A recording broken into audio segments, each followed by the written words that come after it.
As we stand on the threshold of a new year, it really is a good idea to slow down and look back. And if you're anything like me, this past year held both joy and sorrow. Some of my prayers were clearly answered, and others were left in the aching space of not yet. There were days when I really felt close to God, and there were days I wondered if God was really there at all.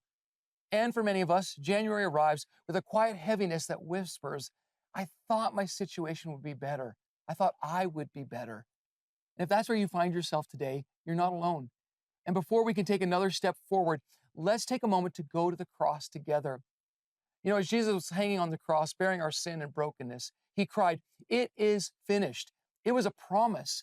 The work of salvation was complete, sin paid for, death defeated, our future secured. Yet it also came with a tension.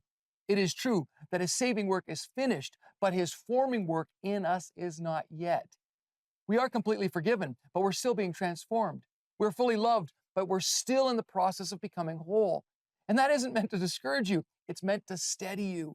The unfinished places in your life are not proof that God is absent. They're evidence he is still working. That's why Isaiah 43:19 is such a powerful word for the new year, where God says, see, I am doing a new thing. I am making a way in the wilderness and streams in the wasteland.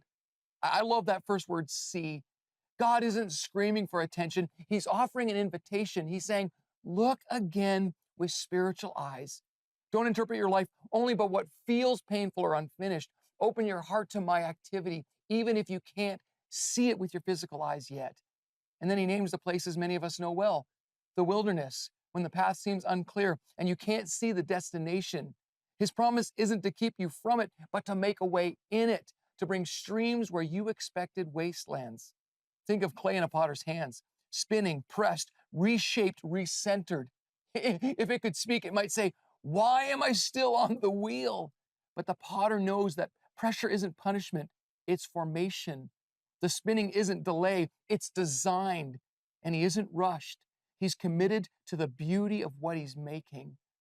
So as we begin a new year, receive a new perspective. God is good, and he isn't finished with you yet.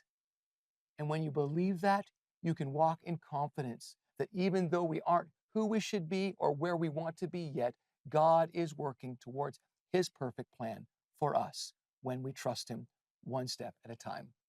And that's a stepping stone to becoming who God has created you to be.